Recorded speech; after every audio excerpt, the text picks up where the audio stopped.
Hello! Today we're reading the Junior Monster Scouts, the Monster Squad, the Scouts. Vampyra may be a vampire, but that doesn't mean she wants your blood. Gross. In fact, she doesn't even like ketchup. She loves gymnastics, especially cartwheels.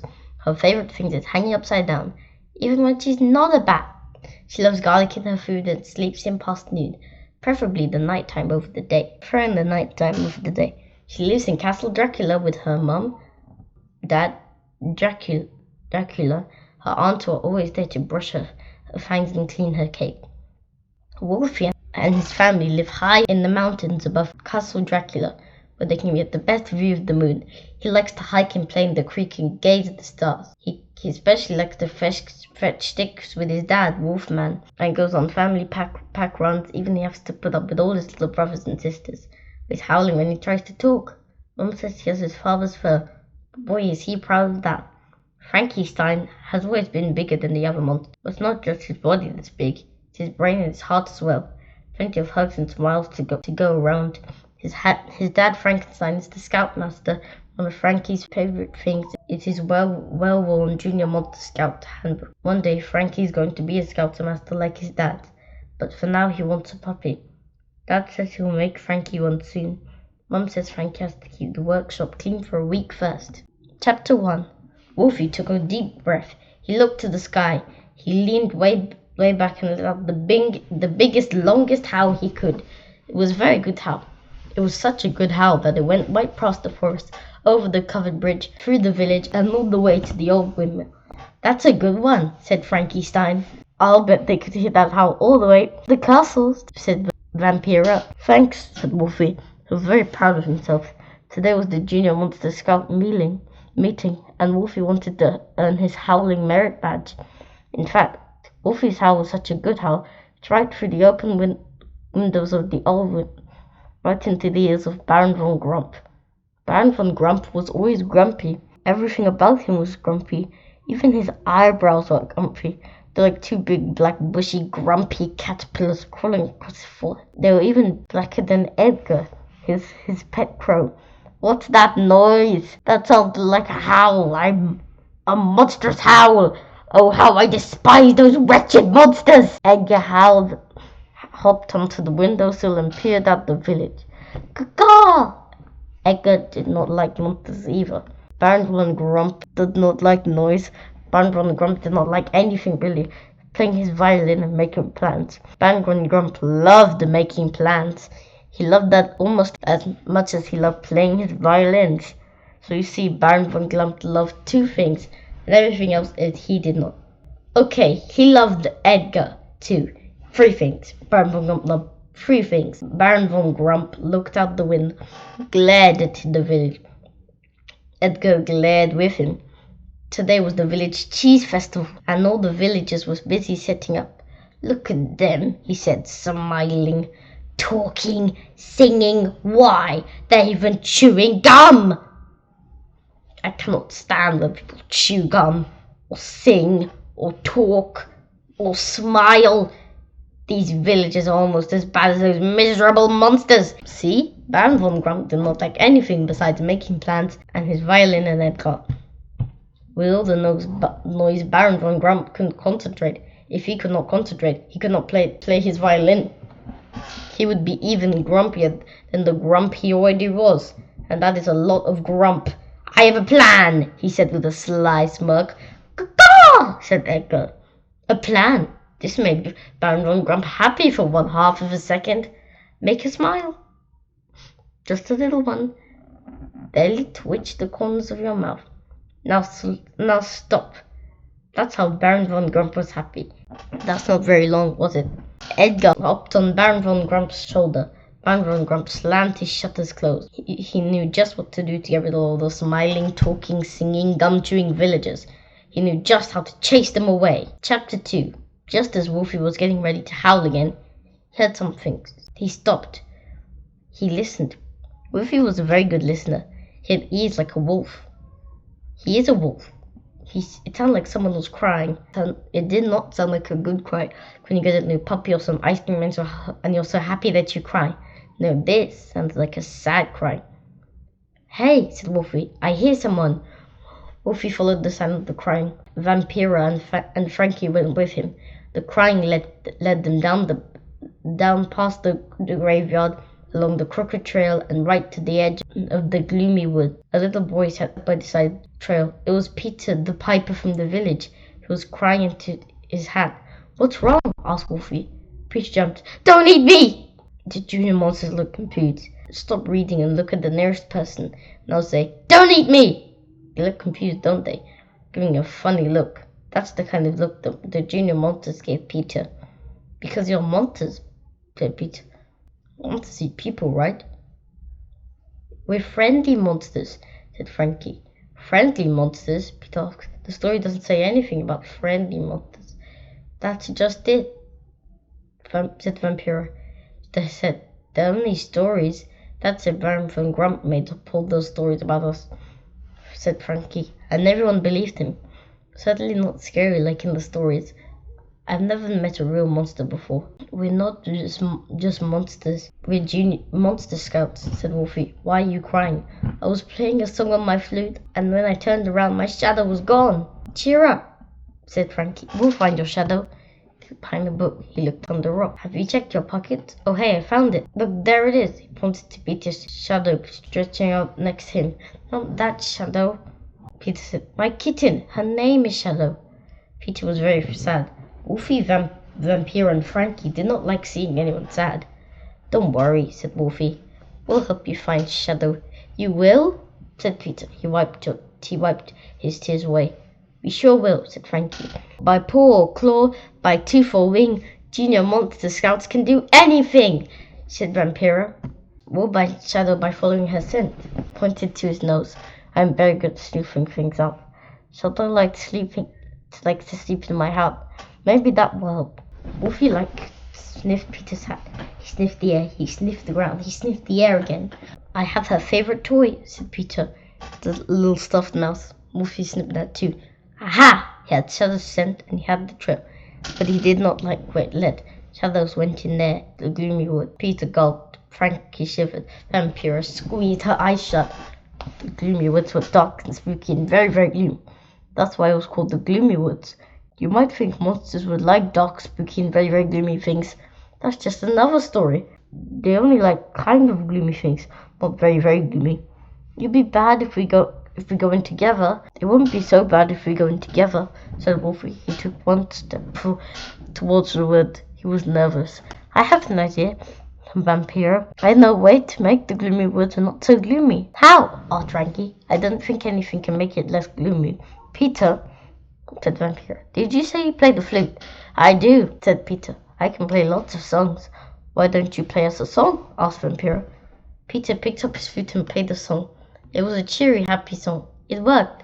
They all felt a little better, a little braver, and a lot less gloomy. Lead the way, Peter, said Franky. Wolfy, Franky, and Vampyra followed Peter into the gloomy wood. Chapter 4. Baron Von Grump covered his ears. He growled. He groaned. He grimaced.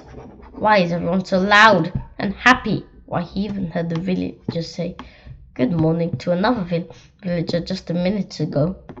That's normal.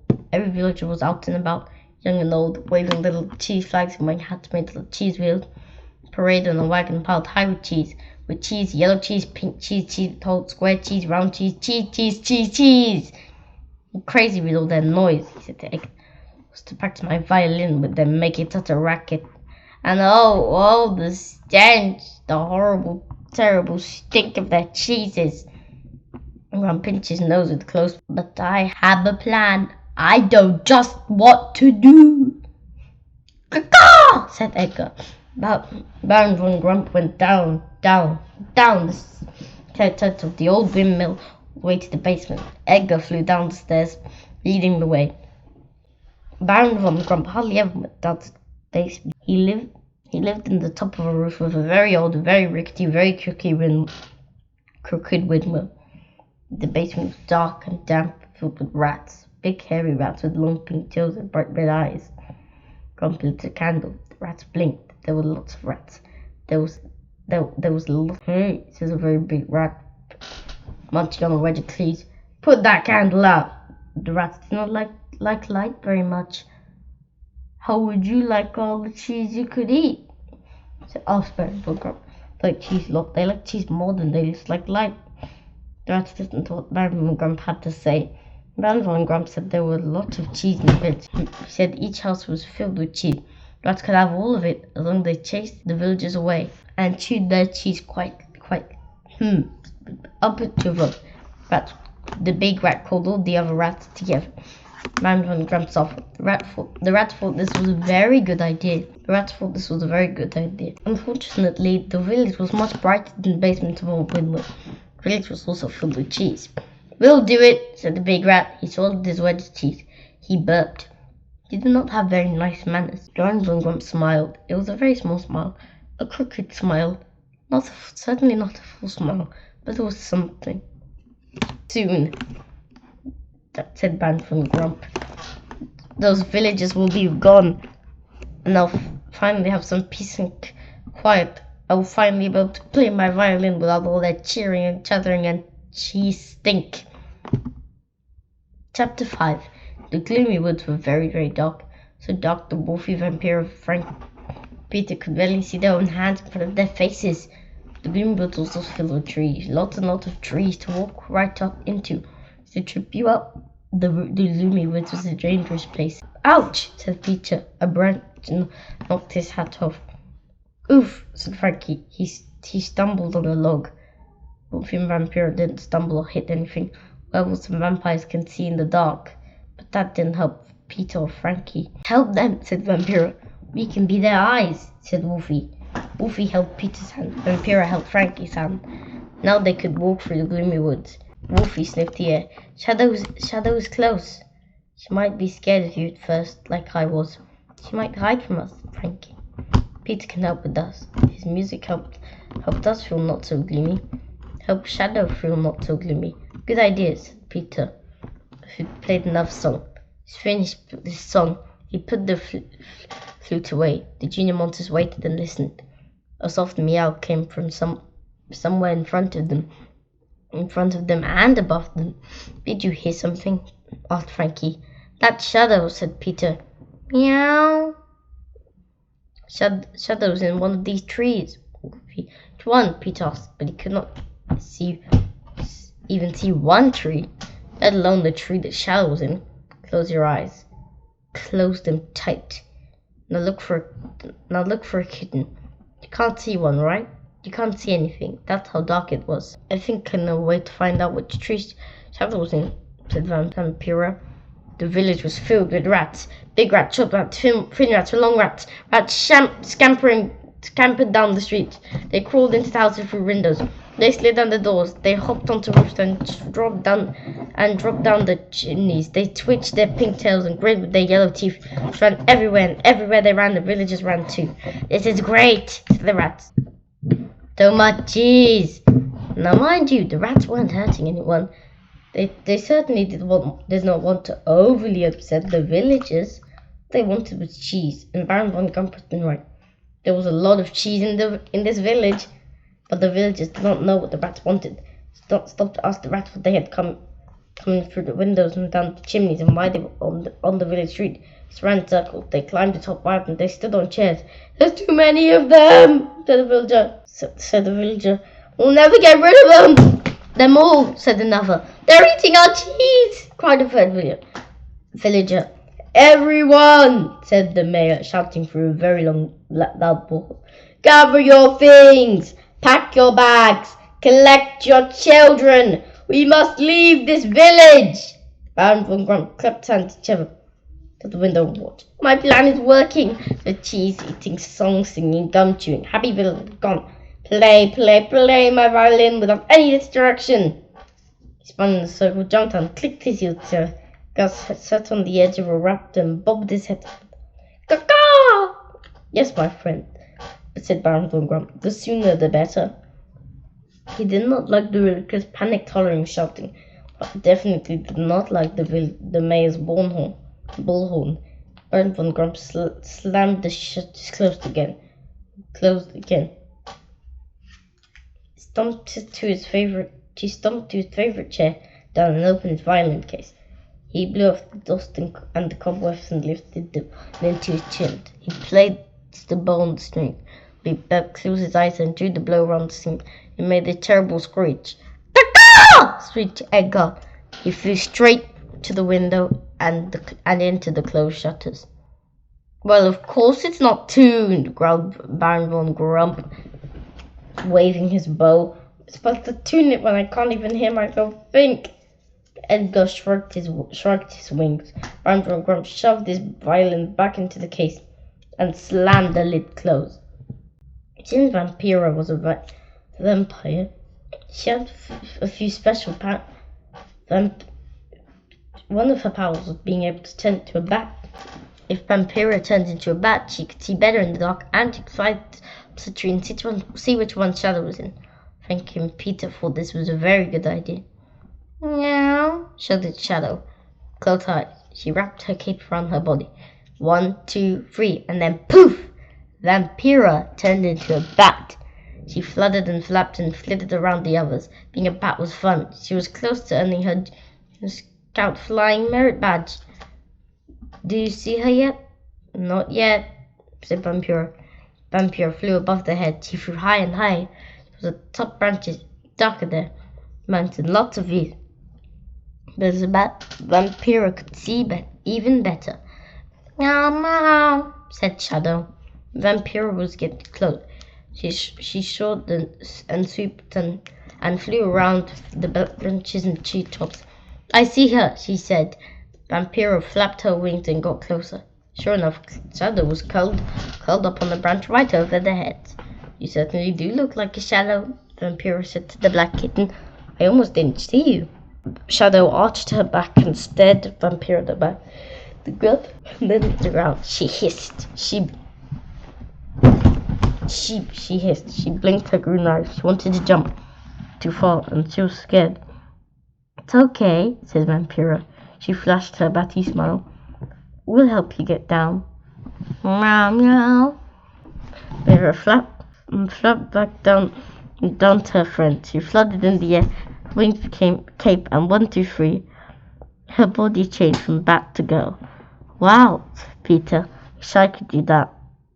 "You find her?" asked Wolfy. "I did," said Vampyra. "Shadow's right above us, but it's too far to jump, high for us to dupe, and I'm too little a bat fat to carry her." Franky shook her head. She twisted bolt hard to what Vampyra said. Franky was a very good listener. "Too high to reach?" "Afraid so," said Vampyra. "Maybe not for all of us," said Franky. Baron Von Grump waited. He listened. He waited and listened. No one was hollering. No one was shouting. Seeing or saying good morning. No one was shouting rats. And there was certainly no bullhorn. "Could it be?" asked Baron Von Grump. "Could those irksome villagers finally be gone?" "Caw-caw!" Yes, my favourite friend," said Baron Von Grump. "Let us see for ourselves." He stomped over to his shutters. He pushed them wide open. He raised his big black bushy eyebrows. Then Baron Von Grump did something that Baron Von Grump rarely ever did. Baron Von Grump smiled. Not a small crooked smile like before. It was a full, wide, genuine smile. He looked to the left. He looked to the right. He looked across the village. "They're gone," he said. He clapped his hands together and danced a little circle. "The villagers have gone. My rat plan was a success. There was no villagers, no horses, no wagons, no children, no chicken, no smiling, no singing, or gum chewing, or good mornings. The village was entirely empty, except for the rats." Baron Von Grump leaned out of the window and shouted down to the rat, "Hey, would you like your cheese just a little bit more quietly?" "Sure thing, boss," said the big rat. "Hey, rats! Quiet down!" Baron Von Grump's smile disappeared. It had been part of his plan. Loud and nibbling cheese chomping rats had not. Franky stretched his long arms. He stretched his long legs. He stood on his tippy toes and felt around. Fingers touched the bottom branch, but Shadow was still too high up to reach. "Stand up and stretch as high as you can. Put your arms way over your head. Now wriggle your fingers around. Can you feel a kitten?" No, you cannot. That's how Franky felt. Never be able to reach her. Never say never when friends were together, said Franky. Wolfy, climb onto my shoulders. Wolfy climbed up and reached for Shadow, but they were still not high enough. Vampyra, can you climb onto Wolfy's shoulders? Vampyra climbed up, but they were still not tall enough. We're so close, said Vampyra. Okay, Peter, your turn, said Franky. Be careful. So high up, said Peter. I'll hold your legs, Vampyra.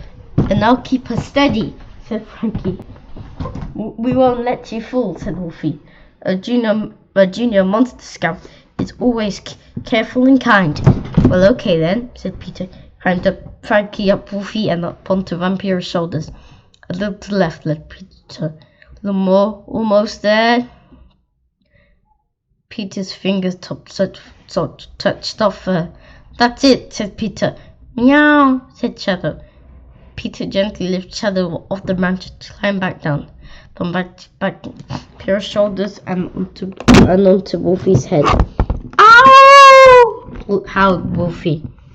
Sorry, Peter said. Shadow squirmed in Peter's hands. Stepped off Wolfy's head and onto Franky's bolts. Youch! Franky hollered. Didn't mean that, said Peter. Arched to back, Peter held her tight and slid off Franky. That was a challenge, Peter said. You're telling me, grumbled Wolfy, rubbing his head. Once they were all back on the ground, Ken jumped right onto Peter's head and curled up under his hat. So glad you're safe, Shadow, said Peter. I was scared that you'd stay lost. Meow, said Shadow, and scared too. Still in the gloomy woods, and that made them all a little scared. Maybe we should get out of here, said Wolfy. Thought that was a very good idea. Wolfy and Vampyra could see in the dark. They led the group out of the gloomy woods. It felt good to be back in the sun, even for Vampyra, who preferred to sleep in during the day and stay up later at night. But little did they know that while they had been helping Peter rescue Shadow, it had gone crazy in the village. Peter and the junior monster scouts could not believe what they saw. Everyone was leaving the village. Horses and wagons and people with packs and bags and suitcases marched down the road away from the village and away from the gloomy woods and the junior monster scouts. They were taking the road towards the lake. Sure were in a hurry. Long line of frantic villagers. Merritt Funch leading them all visible on his bicycle. Hurry! Run for your lives! Orderly running, please. No pushing or shoving. Everyone pushed and shoved. They were running for their lives. Kind of silly, because the rats weren't hurting anyone at all. Everyone going, said Peter. I don't know, said Peter. It's the village cheese festival. Let's go find out. But they're all the way down the road, said Vampyra. We'll never catch them. The mayor's bullhorn is loud. They won't hear us calling them. Shadow wiggled out from under Peter's house. She landed on her feet. Cats always land big and curled around Vampyra's legs. I think she likes you, said Peter. Shadow arched her back, straightened her tail, and let out the loudest meow she could. It was very tiny and very cute, but not loud enough to be heard over the shouting, pushing, shoving, and bullhorn. However, it did give Wolfy an idea. That's it, said Wolfy. Thanks, Shadow. Just how to get the villagers' attention. We leaned way back and let out the loudest howl he could. Oh! It worked. The villagers stopped pushing and shoving. The mayor rode back to Peter and the junior monster scouts. Where's everyone going? Peter asked. The mayor explained the rat problem to them. You see, we have to leave. They're everywhere, nibbling our crackers, chomping our cheese, jumping onto, climbing our walls. Too many of them. We have no choice. Oh, woe is us. But I think we might be able to help, he said. Chapter 10. Peter's plan was simple. First, they brought Shadow into the village. As soon as she crawled out from under Peter's hat, she saw the rats, and the rats saw her. Rats do not like kittens. Kittens do not like rats. Of course, there were other cats in the village, but the village cats were old and lazy, interested in chasing around big cheese-eating rats.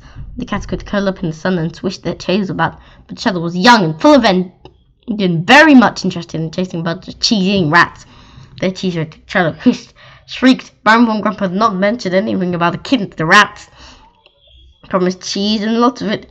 He hadn't mentioned anything about the spitting, biting, scratching kitten. And what if you woke up the rest of the lazy napping cats? What then? No way! Run for your lives! The big rat yelled. Then he burped. He really didn't have any manners at all. Rats hopped out the windows. They scurried up chimneys. They ran under doors and along rooftops. Everywhere they ran, Shadow followed, darting left and right and left, all in one direction, out of the village. Shadow did not really want to chat to new Rat for a fun game for, but Rats didn't know this. And the rats were scared. There was a lot of pushing and shoving, and the rat fed for their lives. I felt bad for them, said Wolfy. All they wanted was cheese. Be scared, said Vampyra. I did, Franky, said Franky. He leaned over and whispered into Peter's ear. Franky was not telling secrets. That would have been rude. Rats have very good hearing, and Franky didn't want the rats to know what the junior monster scats were up to. Franky was very, very clever. Peter grinned. That is a very good idea. He picked up his flute and played. It was a happy song. Might make you think of ice cream, your favorite toy, and warm fuzzy blanket. Heard it, they felt happy, very happy. Even the big burping rat with no manners was happy. The rats were so happy that they stopped running. They stopped pushing and shoving. They formed one line of happy smiling rats following Peter and his flute. It's working, said Wolfy. But where should we lead them? Frank asked. Where can they be happy too? I know, said Vampyra. Room in the castle. I'm sure my mum and dad won't mind. A great big basement with more enough room for these rats. They can even have ping pong tournament. Peter played his flute and followed Vampyra, Franky, and Wolfy to Dracula's castle. The rats followed Peter. Shadow followed the rats. It was a very long line. They crossed the drawbridge over the moat. They marched into the castle. They went down into the building. Then Peter stopped playing. Here you go, said Vampyra to the rats. You can stay here for as long as you like. Right, there was a lot of room and a lot of dark places to go. The cobwebs. It was perfect for a rat. Thank you, said the big rat. Well, maybe he had some manners. What's this? What's going on? Said Vampyra's dad. The basement steps. Where did all these rats come from? From the village. They need a place to stay, said Wolfy. And they can't stay in the village. No basement's so big, said Vampyra. Please, Dad, please, can they stay? And I don't see why not, said Vampyra's dad, jumping around at all hours of the day. I need my beauty sleep. You're Dracula, said Peter. Stories, you're a real monster. No. What? No, said Dracula. He popped out one of his pointy teeth. Real, see? Fake? Then why do you wear them? Peter asked. Dracula shrugged. Good question. Baron Von Grump's smile had gone from a big grin to a little twitch, to a thin line to a frown. A full, frumpy, sour frown. Baron Von Grump was angry. He was so angry that he hopped up and down, stomped his feet, and wrinkled his eyebrows. He even shook his fist in the air and yelled, I am so angry! said Edgar. Edgar was angry too. Villagers, then it bit those cheese-nibbling rats. Brian gone quiet, picked his violin back up and set the bow against the string. To tune it, someone howled, a long, rolling howl. Then a kitten, a hissing, spitting kitten. Then there'd been a boy with a flute. No, a boy playing a flute. And then three little monsters were smiling, and breathing. Breathing can be very, very loud. They can't help if they're breathing. Everything was loud to Baron Von Grump. His own breathing was loud. His hollering, whooping, and stomping was loud. But he heard himself think.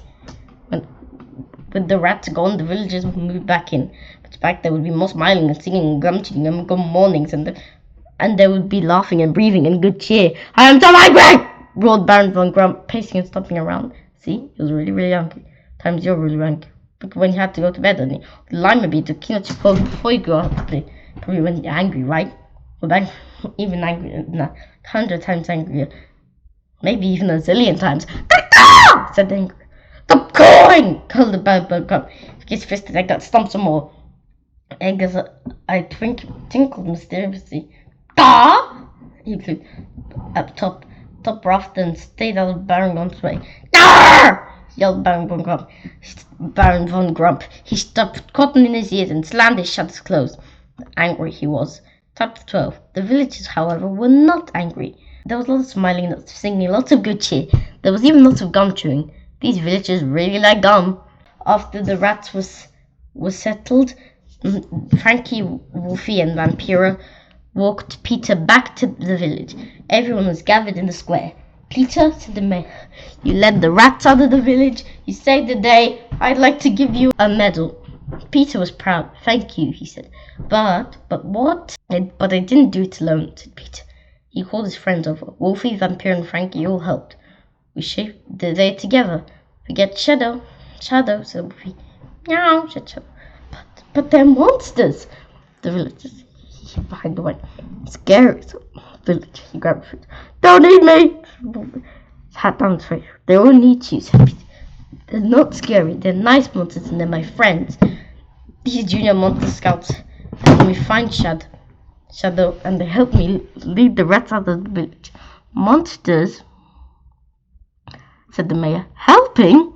By tooth or wing, by paw or claw, a junior monster scout does it all, said Vampyra, Franky, Wolf, and Wolfy all together. But they live in the old castle. So technically, I live in the mountains near the castle, mumbled Wolfy. Beyond the gloomy woods, up past the graveyard, and they're terribly frightening, said the mayor. It says so right here. He opened a large book. The title was The Big Book of Scary Monsters. Those are just stories, said Peter. They are? Said the mayor and the villagers. Those stories aren't real, said Vampyra. They're not, said the mayor and the villagers. We're just like you, said Wolfy. Maybe just furrier. Really quite friendly. Junior monster scouts, you say?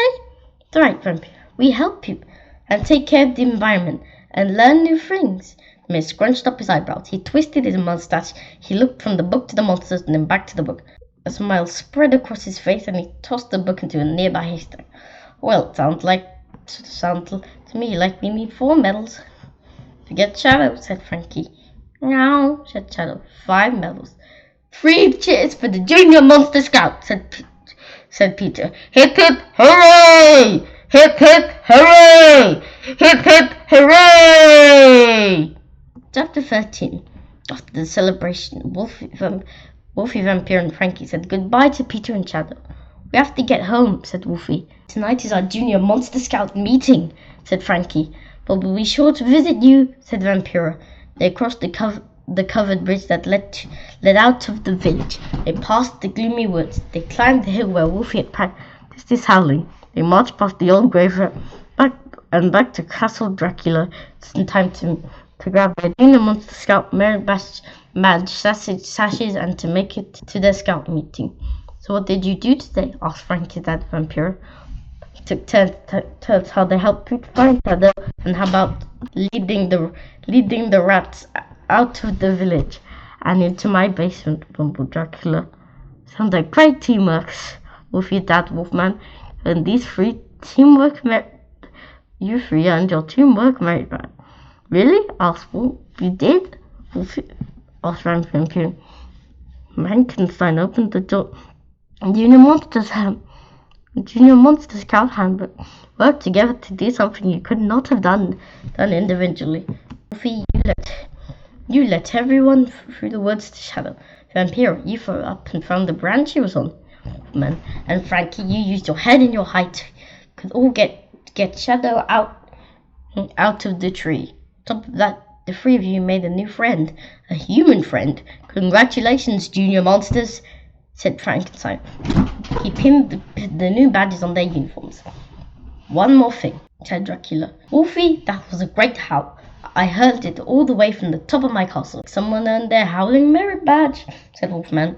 Wolfman leaned way back and howled at the moon. Dracula and Frankenstein and Vampyra joined in. To the junior monsters scout oath, Frankenstein. The junior monsters held hands. I promise to be nice, not scary, to help, not harm, to always try to do my best. But I am a monster, but I am not mean. I am a junior monster scout. Chapter 14. Baron Von Grump glared out of his window. He grumped and he glared. He glared and he grumped. Edgar perched on his shoulder and glared as well. Junior monster scouts, he grumbled. Ka-ka-ka-ka-ka! Grumbled Edgar. Baron Von Grump put his eye to his telescope and peered out over the covered bridge beyond the gloomy woods, past the old graveyard and to the top of the hill. There, in the great stone castle, Dracula's castle, the monsters were celebrating. They celebrated how they had foiled him. Baron Von Grump, that would never do. The monsters were the very reason. Baron Von Grump had never been recognized for his musical talent since that day when he was just a young lad. They did the village town show, the play song he had practiced over and over, so he white men that trophy. Meddling monsters had come in and scared everyone. Scared him so much that he pulled the bow across the terrible ear-splitting screech. To him play after that, no one would listen. Baron Von Grump hated monsters more than hated smiling, talking, breathing, good mornings, or gumping. Laugh now, you pesky monsters, he growled. You may have won this round, but you have not seen the last of Baron Von Grump. Said Edgar. Baron Von Grump pulled his shutters closed, jumped to his telescope. The telescope spun around and slapped into his big, bushy, black eyebrows. Baron Von Grump fell back onto the floor with a loud thump. I meant to do that, he said, rubbing his eyebrows. Like and subscribe for more books, scratch and stories.